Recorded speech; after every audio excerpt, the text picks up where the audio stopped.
శీర్షిక అడవిలో అమ్మోరు. రచన మరియు చదివినవారు భమిడిపాటి విజయాచలం. అంతా జీరో ఛానల్గా 0 టీవీగా పిలుచుకుని ఓటీవీలో చర్చా కార్యక్రమంలో ఏ వైద్యం గొప్పది అనే దాని మీద చర్చ జరుగుతూ ఉంటుంది. అలోపతి, హోమియోపతి, ఆయుర్వేద వైద్యాలలో తేరుతున్న సీనియర్ జూనియర్ డాక్టర్స్ అంతా చాలా ఉత్సాహంగా చర్చలో పాల్గొంటున్నారు. యాంకర్ మిత్ర చాలా కూల్గా ఉన్నాడు. అతని గుండె ఇప్పుడు చాలా ప్రశాంతంగా పనిచేసుకుంటూ పోతుంది. అంతకుముందు ఓ రాజకీయ చర్చ జరిగి బ్లడ్ ప్రెషర్ పీక్ పాయింట్కి చేరుకుని హాస్పిటల్ బెడ్ మీద పడిపోయేంత రేంజ్కి చేరుకున్న అతని బీపీ నార్మల్కి వచ్చేసింది అక్కడ అంతమంది డాక్టర్స్ని చూసేసరికి.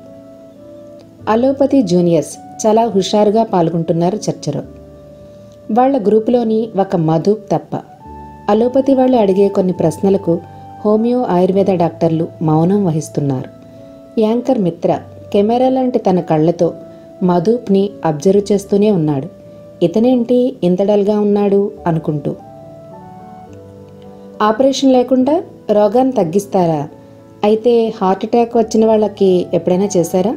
మా దగ్గరికి వచ్చి ఎందుకు ఆపరేషన్ చేయించుకుంటున్నారు అందరూ అని ఇంగ్లీష్ డాక్టర్స్ అడిగిన ప్రశ్నకి నో రిప్లై. అది అంటూ కొంతమంది హోమియోపతి, ఆయుర్వేదం డాక్టర్లు ఏదో చెప్పడానికి ట్రై చేశారు. కానీ అదేం పట్టించుకోకుండా ఇంగ్లీష్ డాక్టర్లు మా వైద్యమే గొప్పది అన్నట్టుగా కేరింతలు కొడుతున్నారు. మధు మాత్రం మౌనంగానే ఉండిపోవటం మిత్ర కళ్ళలో క్లిక్ మంది. ఇక ఆగలేక అడిగేశాడు, మీరేమంటారు? మీ వాళ్ళనేది నిజమేనా? మీ వైద్యమే గొప్పదా? అంటూ తన మైక్ని మధుప్కి ఇచ్చాడు మిత్ర. మధు మైక్ అందుకొని మైక్ వైపు చూస్తూ ఓ 10 సెకండ్లు ఆగి మొదలుపెట్టాడు.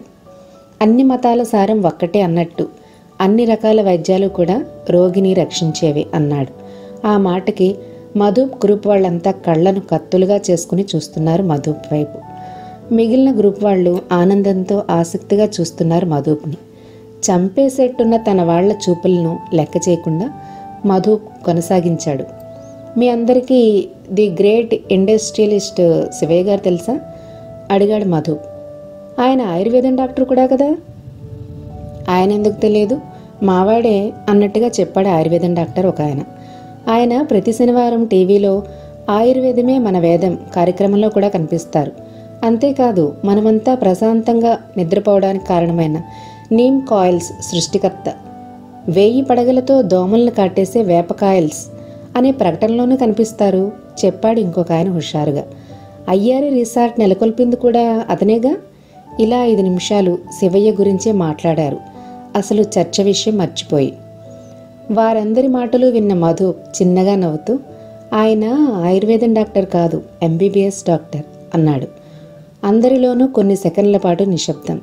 తిరిగి ఏవో గుసగుసలు.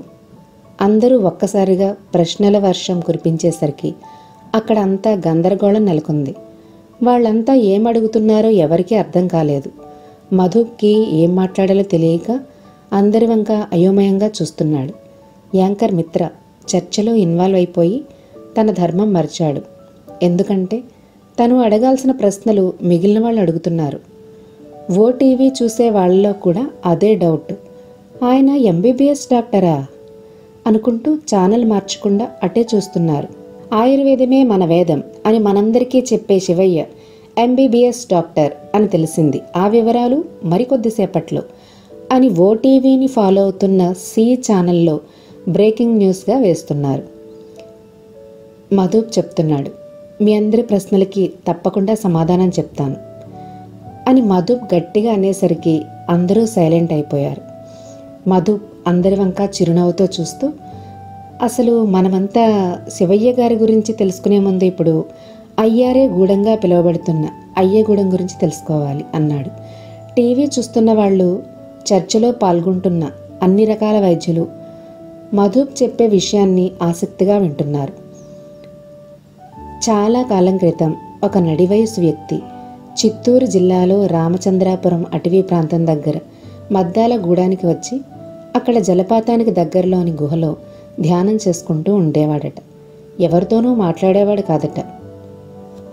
ఎవరైనా కనిపిస్తే ఓ చిరునవ్వు నవ్వి వెళ్ళిపోయేవాడట. ఆ గూడెం వాళ్ళంతా ఆయన్ని ఎవరో తపస్సు చేసుకోవడానికి వచ్చిన ముని అని వచ్చి చూసి పోతుండేవారట.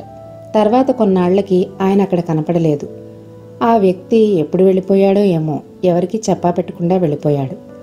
అయ్యో అయ్యోరు వెళ్ళిపోయారే, ఆయన కలిసి మమ్మల్ని మా గూడాన్నే దీవించమని రక్షించమని కోరుకుందామనుకున్నామే అనుకున్నారు గూడెం వాళ్ళంతా. ఆయన అక్కడికి వచ్చి వెళ్ళాక అక్కడ వర్షాలు బాగా పడి పంటలు బాగా పండాయని, అంతా ఏ రోగాలు లేకుండా ఆరోగ్యంగా ఉన్నారని, ఏ మృగానికి ఆహారంగా ఎవరూ బలి కాలేదని, ఏ పాము పగకి గురి కాలేదని, అందరూ ఆనందంగా ఉండడానికి ఆ అయ్య చేసిన తపస్సు కారణమని అనుకునేవారట.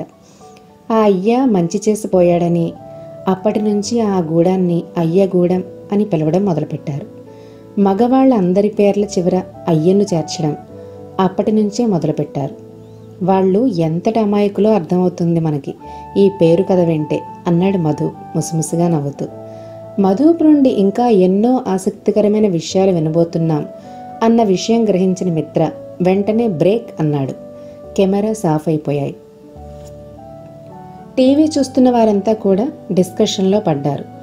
ఎవరో ముక్కు మొహం తెలియని వ్యక్తి ఏదో అతని పని అతను చేసుకుని వెళ్ళిపోతే అతని వచ్చి వెళ్ళాకే అన్నీ సవ్యంగా అయ్యాయని వాళ్లే ఊహించేసుకుని గూడానికే పేరు మార్చేసుకుంటారా? ఎంతటి అమాయకులు వాళ్ళు! అంత అమాయకులు కాబట్టే అడవి బిడ్డల్ని పట్టణం వాళ్ళు చాలా సులువుగా మోసం చేస్తూ ఉంటారు. వాళ్ళ అమాయకత్వాన్ని క్యాష్ చేసుకుంటూ కోట్లు గడిస్తూ ఉంటారు. వాళ్ళు మాత్రం అడవుల్లో అలాగే మిగిలిపోతారు. ఇలా అనుకుంటూ ఉన్నారు టీవీ చూసేవాళ్ళంతా. టీవీ స్టూడియోలో ఉన్న 30 మంది డాక్టర్స్కి కాఫీలు అందాయి.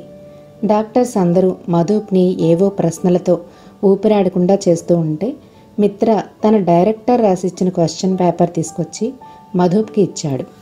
మధుప్ ఆ క్వశ్చన్ పేపర్ తీసుకుని నవ్వుతూ వీటన్నిటికీ సమాధానం తప్పకుండా చెప్తాను అని భరోసా ఇచ్చాడు. ఆ మాటతో మిత్ర మొహం వెలిగిపోయింది. మిత్ర ఓ ఛానల్ డైరెక్టర్ దగ్గరికి వచ్చి, ఇప్పుడు ఏ వైద్యం గొప్పది అన్న చర్చ కొనసాగించమంటారా, లేకపోతే మధుప్ చెప్పే గూడెం గురించి శివయ్య గురించి కంటిన్యూ చేయమంటారా అడిగాడు మిత్ర డైరెక్టర్ని. ఇప్పుడు తప్పకుండా మధుప్ గూడెం గురించి శివయ్య గురించే చెప్పి తీరాలి. కాదు కూడదు చర్చ కొనసాగాలి అనుకుంటే ఇక మన ఛానల్ మూసుకోవాల్సిందే అన్నాడు డైరెక్టర్ మురళీమోహన్. అలా ఎందుకు అన్నట్టు ఆశ్చర్యంగా చూశాడు మిత్ర. మురళీమోహన్ మిత్ర భుజం మీద చేయి వేస్తూ, ఇప్పుడు మనం కనుక మధుప్ని మాట్లాడినవ్వకపోతే మన ఛానల్ని ఫాలో అవుతున్న సి ఛానల్ వాళ్ళకి ఛాన్స్ ఇచ్చినట్టే. ఏ వైద్యం గొప్పది అన్న చర్చ మనం పెడితే బ్రేకింగ్ న్యూస్లు వాడు వేసుకుంటున్నాడు అని పళ్ళు పటపటా కొరికాడు డైరెక్టర్ మురళీమోహన్. ఆయుర్వేదం డాక్టర్గా అందరికీ సుపరిచితమైన శివయ్య ఎంబీబీఎస్ డాక్టర్ అన్న నిప్పులాంటి నిజం మరి కాసేపట్లో అని పదే పదే బ్రేకింగ్ న్యూస్లు వేసి కెమెరాలన్నీ మన ఛానల్ వైపే తిప్పి కూర్చున్నాడు ఆ సి ఛానల్ వాడు అన్నాడు మురళీమోహన్ అదే కోపంతో.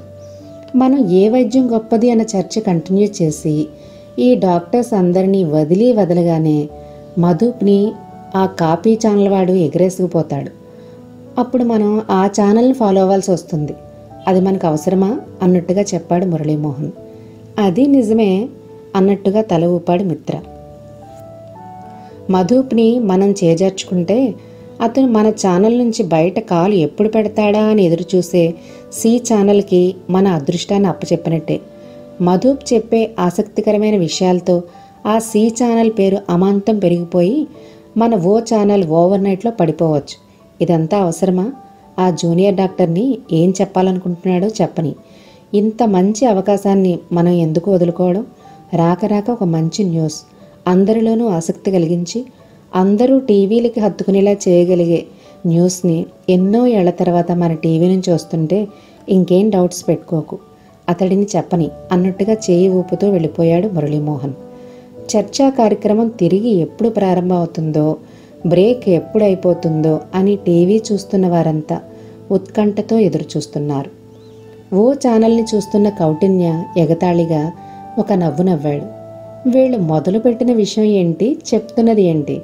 ఎంబీబీఎస్ చదివి అది దాచేసి ఇప్పుడు జనాలందరూ ఆయుర్వేదం మీద పడ్డారని ఆయుర్వేదం డాక్టర్గా చలామణి అవుతున్న కోటీశ్వరుడి మోసపు కథని మనమంతా వినాలా అన్నాడు ఫ్రెండ్స్తో కౌటిన్య. కౌటిన్య ఒక సామాజిక బాధ్యత కలిగిన వ్యక్తి.